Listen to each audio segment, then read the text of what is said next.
പണി എന്ന മലയാള സിനിമയുടെ കഥ കേട്ടാലോ? നായകൻ്റെ ഭാര്യയോട് ഈ രണ്ട് പയ്യന്മാർ ചെയ്യുന്ന ക്രൂരതയുടെ കഥയാണ്. അതിന് പകരം നോക്കുവാൻ നായകൻ അവർക്ക് വലിയൊരു പണി കൊടുക്കുന്നു. എന്നാൽ ഈ പയ്യന്മാർ കാരണം നായകന് ബുദ്ധിമുട്ടുണ്ടാകുന്നുണ്ടെങ്കിലും വലിയൊരു പണി കൊടുത്ത് വലിയൊരു സൂപ്പർ ക്ലൈമാക്സ് ആയിട്ടുള്ള ഒരു സൂപ്പർ മൂവിയാണ്. കഥയുടെ തുടക്കത്തിൽ രണ്ട് പയ്യന്മാരെ കാണിക്കുന്നു. അവർ വർക്ക്ഷോപ്പിലാണ് ജോലി ചെയ്യുന്നത്. അവർ ഭയങ്കര ഫ്രണ്ട്സാണ്. അവർ രണ്ടുപേരും അഞ്ച് ദിവസത്തേക്ക് ലീവ് പറഞ്ഞിട്ട് അവർ ബൈക്കിൽ പോകുന്നതായിട്ടാണ് കാണിക്കുന്നത്. അടുത്ത സീനിൽ കാണിക്കുന്നത് SI ആണ്. SI സഹപ്രവർത്തകനോട് പറയുകയാണ്, ഇവിടെ എല്ലാം ഗുണ്ടാ വിളയാട്ടമാണ്, അതുകൊണ്ട് തന്നെ ഇവരെ എല്ലാം ഇവിടുന്ന് ഒഴിപ്പിക്കണം. ഹരി എന്ന് പറഞ്ഞ ഒരുത്തനുണ്ട്, അവനാണ് ഇതിനെല്ലാം കാരണം. പക്ഷെ അവൻ പൊതുപ്രവർത്തനക്കാരെ ആൾക്കാരുടെ കൂടെ സഹകരണം ഉള്ളത് കൊണ്ട് തന്നെ അവനെ അങ്ങനെയൊന്നും പിടിക്കാൻ പറ്റില്ല. പക്ഷെ എങ്ങനെയും അവനെ കണ്ടെത്തി എങ്ങനെയും അവരെ എല്ലാം അകത്താക്കണമെന്ന് പറയുന്നു. പിന്നെ അടുത്ത സീനാണ് കാണിക്കുന്നത്. ആദ്യം കണ്ട ആ പയ്യന്മാരാണ്. അവന്മാർ രണ്ടുപേരും കൂടി ഒരു സ്ഥലത്തേക്ക് പോവുകയാണ്. അവിടെ ഒരു പ്രായമുള്ള ഒരു വ്യക്തിയെ കാണുന്നു. അയാളെ വിളിച്ചു മാറ്റി നിർത്തി അയാളുടെ കഴുത്ത് കണ്ടിച്ച് കൊല്ലുകയാണ്. അതിനുശേഷം അവരുടെ കയ്യിലുള്ള ആയുധങ്ങളെല്ലാം മാറ്റി അതിനുശേഷം ആ ഗ്ലൗസും സാധനങ്ങളെല്ലാം കത്തിച്ച് കളഞ്ഞിട്ട് അവിടുന്ന് രക്ഷപ്പെടുകയാണ്. കുറച്ച് കഴിയുമ്പോൾ ആൾക്കാരെല്ലാം കൂട്ടം കൂടുന്നു. ഇയാളെ ആരാണ് കൊന്നതെന്ന് അറിയാതെ ഉടനെ തന്നെ പോലീസ് വരികയാണ്. എത്ര ധൈര്യം കൊണ്ട് ഉണ്ടായിട്ടാണ് ഇത്രയും ആൾക്കാരുടെ മുന്നിൽ വെച്ച് ഇയാളെ കൊന്നത് എന്ന് ആൾക്കാരെല്ലാം പറയുകയാണ്. അപ്പോൾ തന്നെ കുറേ പേര് പത്രക്കാരെല്ലാവരും വരികയാണ്. അപ്പോൾ അവർ പറയുന്നത് ഇവിടെ എല്ലാം ഒന്നാമത്തെ കാര്യം ഗുണ്ടവിളയാട്ടമാണ്, ഇതിനെല്ലാം കാരണം ഗിരിയാണെന്നാണ് പറയുന്നത്. ശരിക്കും ഈ ഗിരിയാണ് യഥാർത്ഥത്തിൽ നായകൻ. ഈ നായകനാണ് ഈ തെറ്റുകളെല്ലാം ചെയ്യുന്നതെന്നാണ് ഈ പോലീസുകാർ വിചാരിച്ചിരിക്കുന്നത്. അതിനുശേഷം അടുത്ത സീനാണ് കാണിക്കുന്നത്. അതിനുശേഷം ഗിരിയെ കാണിക്കുന്നു. ഗിരിയുടെ ഭാര്യയുമായി ഗിരി ഭയങ്കര സ്നേഹത്തിലാണ്. കുടുംബത്തോടും അവൻ ഒരുപാട് ആത്മാർത്ഥതയുണ്ട്. അതിനുശേഷം അവൻ്റെ ചേട്ടന്മാരും അനിയന്മാരും എല്ലാവരും വരുന്നുണ്ട്. പിന്നെ അവൻ്റെ അമ്മയോടെല്ലാം വീഡിയോ കോൾ ചെയ്യുന്നു. അവൻ്റെ അനിയത്തിയായ ഗിരിയുടെ അനിയത്തിയാണെങ്കിൽ ഒരു പോലീസുകാരിയാണ്. അവൾ പറയുകയാണ്, എല്ലാവരും സംശയിക്കുന്ന ഒരു കേസ് ഇവിടെ ഉണ്ടായി, ആ കേസ് സംശയിക്കുന്നത് ഗിരിയാണെന്ന്. അപ്പോഴാണ് ഗിരി അറിയുന്നത് ഇങ്ങനെ ഒരു സംഭവം ഉണ്ടായെന്ന്, ഒരാളെ കൊന്നെന്ന് പോലും അവൻ അറിയുന്നത് അപ്പോഴാണ്. ഗിരി പറയുവാണ്, നമ്മൾ ഇത് ചെയ്തിട്ടില്ല, പിന്നെ ആരാണ്? നമ്മുടെ ഒരു കൂട്ടുകാരുണ്ടല്ലോ ഡേവിഡ്, ചിലപ്പോൾ അവനാണെങ്കിലോ? അവനെ വിളിച്ച് ചോദിക്കുകയാണ്. അപ്പോൾ ഡേവിഡ് പറയുകയാണ്, ഞങ്ങൾ എന്തായാലും ഈ കൊല ചെയ്തിട്ടില്ല, പിന്നെ ആരാണെന്ന് അവർ സംശയിക്കുന്നു. ഈ ക്രൈം ചെയ്ത സെബാസ്റ്റ്യനും സിജോയും ആ ഹോട്ടലിലേക്ക് വരികയാണ്. അവിടെ വെച്ച് സിജോയുടെ കാമുകിയെ കാണുന്നു. കാമുകിയെ ബാത്റൂമിൽ വെച്ച് കിസ് ചെയ്യുന്നു. ഇപ്പോൾ തന്നെ നമുക്ക് മനസ്സിലാവും ഇവന്മാർ എന്ത് വേണേലും ചെയ്യും, ആരെ വേണേലും കൊല്ലാൻ മടിയില്ലാത്ത ഓരോരുത്തരനാണെന്ന് നമുക്ക് മനസ്സിലാവുന്നു. കാരണം ഇവർ രണ്ട് ഫ്രണ്ട്സാണ്. ഇതിനെല്ലാം കൂട്ടു നിൽക്കാൻ ഒരു സിജോയുമുണ്ട്. പോലീസ് അവിടെ അടി നടന്ന ആൾക്കാരെ എല്ലാം വിളിച്ചുകൊണ്ട് വരികയാണ്. ആ കൂട്ടത്തിൽ ഈ രണ്ട് പയ്യന്മാരും ഉണ്ട്.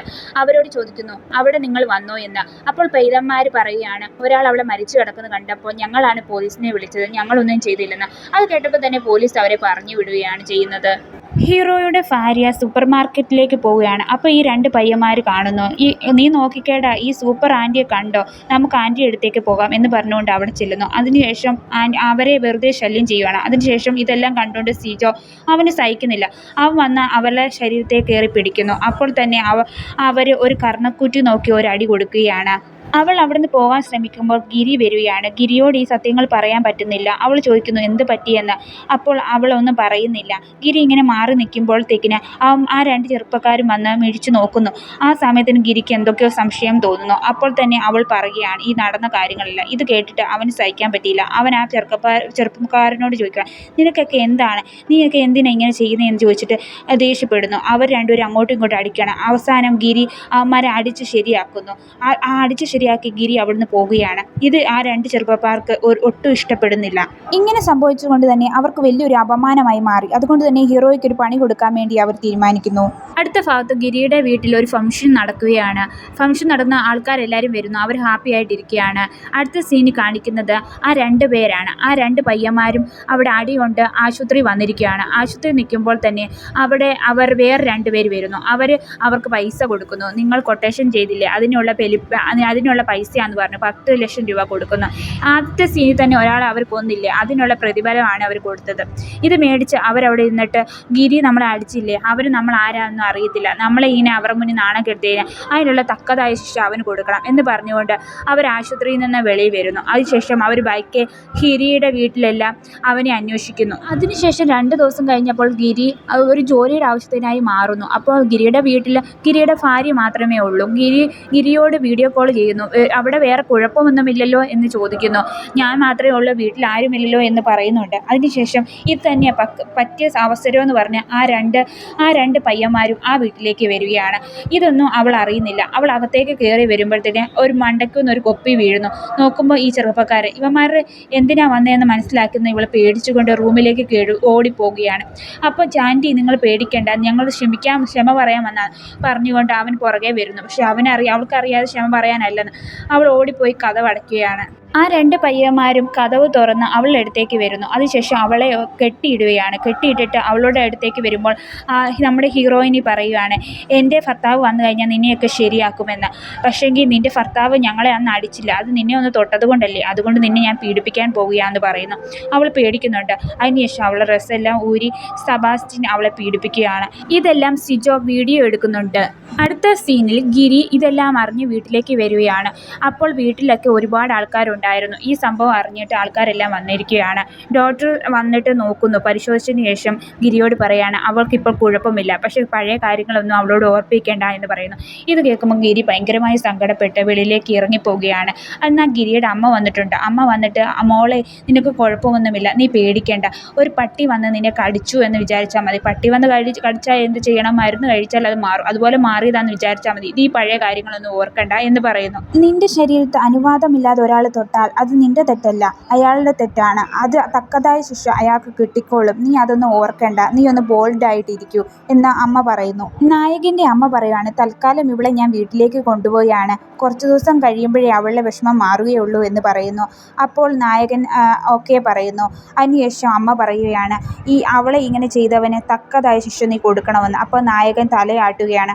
അതിനുശേഷം നായകൻ നായികയെ കെട്ടിപ്പിടിച്ച് കരയുകയാണ്. അങ്ങനെ നായിക അമ്മയുടെ കൂടെ വീട്ടിലേക്ക് പോകുന്നു. ഹീറോ അതിനുശേഷം CCTV നോക്കുകയാണ്. നോക്കുമ്പോൾ വില്ലന്മാരെ കാണുന്നു. ഇതെങ്ങനെ ഇവന്മാർ ഇവിടെ വന്നതെന്ന് മനസ്സിലാകുന്നു. ഇതിന് കാരണം എന്താണെന്നും മനസ്സിലാകുന്നുണ്ട്. ഹീറോയ്ക്ക് ഭയങ്കര ദേഷ്യം വരുന്നു. അതിനുശേഷം അവരുടെ കൂട്ടുകാർക്കെല്ലാം ഈ ഫോട്ടോ അയച്ചു കൊടുക്കുന്നു. ഇവനെ എവിടെയെങ്കിലും വെച്ച് കണ്ടാൽ ഞങ്ങളെ അറിയിക്കണമെന്ന് പറയുന്നു. ഹീറോയുടെ അനിയത്തി ഒരു പോലീസുകാരിയാണല്ലോ, അവൾ അവിടേക്ക് വരുന്നു. എൻ്റെ ഏട്ടത്തിക്ക് ഈ അവസ്ഥ വന്നതുകൊണ്ട് തന്നെ ഇത് പോലീസും എല്ലാവരും അറിഞ്ഞിട്ടുണ്ട്, എങ്ങനെയും ഞങ്ങൾ പിടിക്കാമെന്ന്. അപ്പോൾ ഹീറോ പറയുന്നു, വേണ്ട, നിങ്ങളുടെ ഒരു സഹായവും എനിക്ക് വേണ്ട, ഞാൻ തന്നെ അവനെ കണ്ടുപിടിച്ചു കൊള്ളാമെന്ന്. അതിനുശേഷം ഇവർ ഒരുപാട് അന്വേഷിക്കുന്നുണ്ട്. പക്ഷേ ഈ പയ്യന്മാരെ മാത്രം അവർക്ക് കിട്ടുന്നില്ല. എങ്കിലും ഫ്രണ്ട്സിനോടെല്ലാം ചോദിച്ച് അന്വേഷിക്കുന്നു. ഒരു പക്ഷേ അങ്ങനെയും ഇവരെ കണ്ടെത്തണം എന്ന് പറഞ്ഞ് അപ്പോഴാണ് ജോയി എന്ന് പറഞ്ഞ ഒരാളെ കണ്ടെത്തുന്നത്. അവൻ അറിയാമായിരുന്നു ഈ പയ്യന്മാരെവിടെയാണ്. അവർ താമസിച്ച വർക്ക്ഷോപ്പും കാര്യങ്ങളും ഒക്കെ കാണിച്ചു കൊടുക്കുന്നു. അവിടെ അന്വേഷിച്ചിട്ട് ഇവന്മാരെ കിട്ടുന്നില്ല. സെബാസ്റ്റ്യൻ്റെ അച്ഛനെ ഇവർ പിടിച്ചുകൊണ്ട് പോയി. ഇത് ഇവർക്ക് അറിയില്ലായിരുന്നു. ഈ രണ്ട് ആമ്പിള്ളാരും അവിടുത്തെ സെബാസ്റ്റ്യൻ്റെ കാമുകിയോട് ഒന്നിച്ച് നിൽക്കുകയായിരുന്നു. ആ സമയത്ത് സെബാസ്റ്റ്യൻ്റെ ഫോണിലേക്ക് ഒരു മെസ്സേജ് വരുന്നു, ആപത്ത് എന്ന്. ഇത് കേൾക്കുമ്പോൾ തന്നെ അവർക്ക് മനസ്സിലാവുന്നു. അവർ രണ്ടുപേരും അവിടുന്ന് ഓടി രക്ഷപ്പെടുകയാണ്. എന്നാൽ കാമുകി വെളിയിലേക്ക് ഇറങ്ങുമ്പോഴത്തേക്കിന് ഗിരിയുടെ ആൾക്കാർ അവിടെ വന്നിരുന്നു. അവളോട് ചോദിക്കുന്നു, അവനെ കണ്ടോ? ഇല്ലെന്ന് അവൾ പറയുന്നു. അവളെ പിടിച്ചുകൊണ്ട് അവർ പോവുകയാണ്. അവരോടി മറ്റൊരു സ്ഥലത്തേക്ക് എത്തുകയാണ്. അതിനുശേഷം സെബാസ്റ്റ്യൻ അവൻ്റെ അച്ഛനെ വിളിക്കുന്നു. ഫോൺ വിളിച്ചിട്ടൊന്നും എടുക്കുന്നില്ല. കുറച്ചു നേരം കഴിഞ്ഞപ്പോൾ സിജോ വീണ്ടും വിളിക്കുമ്പോൾ ആ കോള് എടുക്കുകയാണ്. അപ്പോൾ കൂട്ടത്തിലുള്ള ഒരാളാണ് എടുത്തത്. നിൻ്റെ അച്ഛനെ ഞങ്ങൾ ശരിയാക്കും, അതിനു മുമ്പ് നീ ഇവിടെ വരാൻ പറയുന്നു. അത് കേൾക്കുമ്പോൾ അവർക്ക് ദേഷ്യമാകുന്നു. അച്ഛനെ ആയിട്ട് അടിക്കുന്ന സൗണ്ടും അവർ കേൾക്കുന്നുണ്ട്. അപ്പോൾ തന്നെ സെബാസ്റ്റ്യന് ദേഷ്യമാകുന്നു. സെബാസ്റ്റ്യൻ ആ ഫോൺ എടുത്ത് വലിച്ചെറിയുകയാണ്. എൻ്റെ അച്ഛനെ അവർ അടിച്ചു ശരിയാക്കി, ഇതിന് പകരമായി അവർക്കൊരു പണി ഞാൻ കൊടുക്കുന്നുണ്ട് എന്ന് പറയുന്നു. ഡേവിഡ് കടന്നുറങ്ങുകയാണ്. അപ്പോൾ ആ രണ്ട് പയ്യന്മാർ അവിടെ വരുന്നു. അതിനുശേഷം ഡേവിഡിനെ വിളിച്ചുണർത്തുന്നു. ഡേവിഡിനോട് പറയുകയാണ്, നിന്നെ ഞങ്ങൾ കൊല്ലും, നീ കാരണമാണ് എൻ്റെ അച്ഛനെ പിടിച്ചതും ഈ കുഴപ്പത്തിനെല്ലാം കാരണമെന്ന് പറയുന്നു. അപ്പോൾ ഡേവിഡ് പേടിക്കുന്നു. എന്നാൽ ആ രണ്ട് പയ്യന്മാരും കൂടി ഡേവിഡിനെ വെടിവെച്ച് കൊല്ലുന്നു. ഇതെല്ലാം അറിയുന്നു ഗിരി അവിടേക്ക് വരികയാണ് ഒരുപാട് സങ്കടത്തോടെ. ഗിരിയുടെ ആത്മാർത്ഥ കൂട്ടുകാരനെയാണ് അവന്മാർ കൊന്നിരിക്കുന്നത്. ഓൾറെഡി ഗിരി ഒരു ഗുണ്ടയാണ്, അവൻ്റെ കൂട്ടുകാരനായിരുന്നു. അവൻ ഒരുപാട് സങ്കടത്തോടെ അവൻ കരയുവാണ്. ആ കരഞ്ഞുകൊണ്ട് അവന്മാരെ ശരിയാക്കുമെന്ന് പറഞ്ഞുകൊണ്ട് അവൻ കാറിൽ പോകുകയാണ്. പെട്ടെന്ന് തന്നെ ഒരു ബുള്ളറ്റ് ആ കാറിലേക്ക് തറയ്ക്കുകയാണ്. ആ സൗണ്ട് കേട്ട് അവൻ പെട്ടെന്ന് ഇറങ്ങുകയാണ്. നോക്കുമ്പോൾ ആ രണ്ട് പയ്യന്മാർ എൻ്റെ കൂട്ടുകാരന്മാരെ കൊന്ന ദേഷ്യം അവനിൽ തീർക്കണമെന്ന് പറഞ്ഞ് അടുത്തേക്ക് പോകുമ്പോൾ അവന്മാർ വീണ്ടും ഒരു ബുള്ളറ്റ് വെടിവെക്കുന്നു. നേരെ കൊള്ളുന്നതോ അവൻ്റെ തോളിലേക്ക്. അവൻ പെട്ടെന്ന് മാറി നിൽക്കുന്നു. അതിനുശേഷം അവൻ്റെ തോക്ക് കൊണ്ട് വെടിവെക്കാൻ നോക്കുമ്പോൾ അവർ രണ്ടുപേരും ബൈക്കിൽ പോയിരുന്നു. എന്നാൽ ഗിരി അവന്മാരെ വിടുന്നില്ല. അവന്മാരെ പുറകെ കാറ് വിട്ടു പോവുകയാണ്. എന്നാൽ അവന്മാർ ഒരു സ്ഥലത്ത് വന്ന് നിന്നിട്ട് പറയുകയാണ്, നമ്മൾ ഇനി ഇവിടെ നിൽക്കേണ്ട, നമുക്ക് വേറെ എവിടെയെങ്കിലും പോയി താമസിക്കുക, അതിനുശേഷം തിരിച്ചു വന്ന് ഇവനുള്ള പ്രതികാരം ചെയ്യാമെന്ന് പറയുന്നു. എന്നാൽ ഗിരി അവരുടെ പുറകെ ഉണ്ടായിരുന്നു. അവർ ബൈക്കിൽ പോയപ്പോൾ പെട്ടെന്ന് തന്നെ കാറ് വന്ന് ഇടിപ്പിച്ച് രണ്ടുപേരെയും കൂടി ഇടിപ്പിച്ച് ഒരു പുഴയിലേക്ക് അവർ രണ്ടുപേരും വീഴുകയാണ്. അതിനുശേഷം കുറച്ച് നാളുകൾക്ക് ശേഷം കാണിക്കുന്നു, ഡേവിഡിന്റെ ഭാര്യ ഓക്കെ ആയിട്ടുണ്ട്, ഇപ്പോൾ കുഴപ്പമില്ല, അവരൊന്നിച്ച് കാറിൽ പോകുകയാണ്. നായകന്റെ ജീവിതം പഴയതുപോലെ ഹാപ്പിയായി മുന്നോട്ട് വന്നു. എന്നാൽ നായകൻ എപ്പോഴും ഒരു പേടിയുണ്ട്, എങ്ങാനും അവന്മാർ ജീവനോടെ തിരിച്ചു വരുമോ എന്നൊരു പേടി ഉണ്ടായിരുന്നു. എന്നാൽ ആ വില്ലന്മാർ മരിച്ചിട്ടില്ലായിരുന്നു. അവർ രണ്ടുപേരും ഒരു സ്ഥലത്ത് മാറി നിൽക്കുകയായിരുന്നു, താമസിക്കുകയായിരുന്നു. അവന്മാർ തിരിച്ചു വന്ന് അതിനുശേഷം ഗിരിയുടെ ചേട്ടനെ അവന്മാർ ഒരു സ്ഥലത്ത് പിടിച്ചോണ്ട് പോയി കൊന്നു കളയുകയാണ്. അതിനുശേഷം അവൻ്റെ ചേട്ടൻ്റെ ഫോണിൽ നിന്ന് തന്നെ ഗിരിയെ വിളിച്ചിട്ട് അവൻ്റെ ബോഡി ഇവിടെ ഇട്ടിട്ടുണ്ട്, നീ വന്ന് കൊണ്ടുപോയിക്കൊള്ളാൻ പറയുന്നു. പെട്ടെന്ന് തന്നെ ഗിരി പേടിച്ചിട്ട് അവിടുന്ന് ഓടിപ്പോവുകയാണ്. നായകൻ ഓടിച്ചെല്ലുമ്പോൾ ചേട്ടൻ അവിടെ കുത്തുകൊണ്ട് അവിടെ കിടക്കുകയായിരുന്നു. പക്ഷേ ആ ചേട്ടൻ മരിച്ചിട്ടില്ല, ജീവനോടുകൂടി ഉണ്ട്. ഉടനെ തന്നെ അവൻ ആശുപത്രിയിലേക്ക് കൊണ്ടുപോയിരുന്നു. പെട്ടെന്ന് തന്നെ ആശുപത്രി ചെന്നതുകൊണ്ട് തന്നെ അവൻ്റെ ചേട്ടൻ മരിച്ചിട്ടില്ല, ജീവനോടെ തന്നെ വന്നു. ആ സമാധാനമുണ്ട്. എങ്കിലും അവരുടെ ഉള്ളിലെല്ലാം പേടിയാകുന്നു. അവൻ വന്നുവല്ലോ, ഇനി നമ്മുടെ വീട്ടുകാരെ എല്ലാം അവൻ ഇനി ഇങ്ങനെ കൊല്ലും, അതുകൊണ്ട് തന്നെ എന്തെങ്കിലും ചെയ്യണമെന്ന് അവർ വീട്ടുകാർക്കെല്ലാം പേടിയായി തുടങ്ങി. ഗിരിയുടെ അടുത്തേക്ക് പോലീസുകാർ വരുവാണ്. ചേട്ടനെ കൊല്ലാൻ ശ്രമിച്ച ആളെ ഞങ്ങൾ പിടിക്കാമെന്ന്. അപ്പോൾ അവൻ പറയുകയാണ്, ഡേവിഡിനെ കൊന്ന ആളെ നിങ്ങൾ ഇരയായിട്ട് പിടിച്ചില്ലല്ലോ, പിന്നെ അവരെ എങ്ങനെ നിങ്ങൾ പിടിക്കുമെന്ന്. വേണ്ട, ഞാൻ തന്നെ എങ്ങനെയും അവരെ പിടിച്ചുകൊള്ളാമെന്ന് പറഞ്ഞ് അവരെ അവിടുന്ന് പറഞ്ഞു വിടുവാണ്. ഡേവിഡിന്റെ അമ്മ വരികയാണ്. അപ്പോൾ രണ്ട് പർദ്ദ ധരിച്ച ആൾക്കാരെ കാണുന്നു. അത് വേറെ ആരുമില്ല, ആ രണ്ട് ഗുണ്ടകളായിരുന്നു. ആൻറ്റി, ഞങ്ങളെ മനസ്സിലായോ, ഡേവിഡിന്റെ പ്രധാന ശത്രുക്കൾ ഞങ്ങളാണ് എന്ന് പറഞ്ഞുകൊണ്ട് കത്തിയെടുത്ത് കുത്താൻ വരുമ്പോൾ അമ്മയ്ക്ക് മനസ്സിലാണ്. അമ്മ എന്ത് ചെയ്യുന്നതെന്ന് വെച്ചാൽ അവരെ അടിച്ച് ശരിയാക്കുകയാണ്. പക്ഷെ ഒരു ഘട്ടത്തിൽ അമ്മയ്ക്ക് പിടിച്ചു നിൽക്കാൻ കഴിഞ്ഞില്ല, അവർ അമ്മേനെ കുത്തുകയാണ്. ഇതെല്ലാം അറിഞ്ഞ് ഗിരി പേടിച്ച് വീണ്ടും വരികയാണ്. എൻ്റെ അമ്മയെ ഇങ്ങനെയൊക്കെ ചെയ്തല്ലോ, അവന്മാരെ ഇനി എന്ത് ചെയ്യുമെന്ന് പേടിച്ച് ഒരുപാട് സങ്കടത്തോടെ ഗിരി വീണ്ടും ഓടി വരികയാണ്. ഗിരി ദേഷ്യപ്പെട്ട് അവന്മാരെ കൊല്ലണം എന്ന് തീരുമാനിക്കുന്നു. ആ സമയത്ത് പോലീസുകാർ വിളിച്ചിട്ട് ഹീറോയോട് പറയുകയാണ്, നീ പോലീസ് സ്റ്റേഷനിലേക്ക് വരിക, ആ രണ്ട് പ്രതികളും ഇവിടെ കീഴടങ്ങിയിട്ടുണ്ടെന്ന്. ഇത് കേട്ട് നമ്മുടെ ഹീറോ അവിടേക്ക് ചെല്ലുന്നു. അവിടെ ചെല്ലുമ്പോഴോ അവന്മാർ രണ്ടുപേരും ജയിലിലാണ്. അവന്മാർ ചിരിച്ചുകൊണ്ട് അവൻ്റെ അടുത്തേക്ക് വന്നിട്ട് പറയുകയാണ്, നീ എന്ത് വിചാരിച്ചു, ഞങ്ങൾ അവിടെ നിന്ന് കഴിഞ്ഞാൽ നീ ഞങ്ങളെ കൊല്ലുമെന്ന് അറിയാം. എന്തായാലും അതിന് ഞങ്ങൾക്ക് താല്പര്യമില്ല. ജയിലിൽ കിടന്നാൽ ഞങ്ങൾ സന്തോഷത്തോടെ ഇരിക്കും. എന്തായാലും നിന്റെ അടുത്തേക്ക് വരില്ല, നിന്നെയും കൊല്ലും, ബാക്കിയുള്ളവരെയും ഞങ്ങൾ കൊല്ലുമെന്ന് അവൻ വെല്ലുവിളിക്കുകയാണ്. അവർ രണ്ടുപേരും. നായകന് ഭയങ്കര ദേഷ്യം വരുന്നുണ്ട്. എന്നാൽ പോലീസ് സ്റ്റേഷൻ ആയതുകൊണ്ട് ഒന്നും ചെയ്യാൻ പറ്റത്തില്ലല്ലോ. ഇത് കണ്ടുകൊണ്ട് കമ്മീഷനും വരുവാണ്. കമ്മീഷൻ അവനെ തിരിച്ച് പറഞ്ഞു വിടുകയാണ്.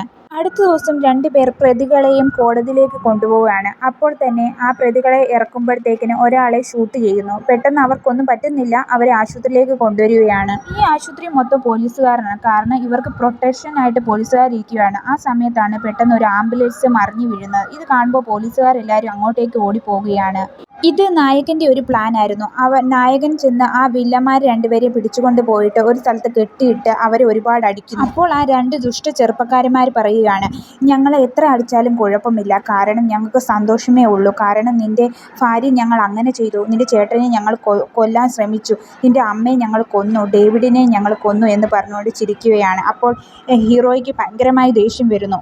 ഹീറോ അവരെ രണ്ടുപേരെയും കെട്ടിയിട്ടതിന് ശേഷം ബോംബ് വെച്ച് അവരെ കൊല്ലുന്നു. അതിനുശേഷം ഹീറോ ഭാര്യയുമായി കുടുംബത്തോടെ സന്തോഷത്തോടെ ജീവിച്ചുകൊണ്ട് ഈ കഥ ഇവിടെ അവസാനിക്കുകയാണ്. എല്ലാവരും ഈ കഥ ഇഷ്ടപ്പെട്ടാൽ ലൈക്ക് ചെയ്ത് സബ്സ്ക്രൈബ് ചെയ്ത് സപ്പോർട്ട് ചെയ്യണേ.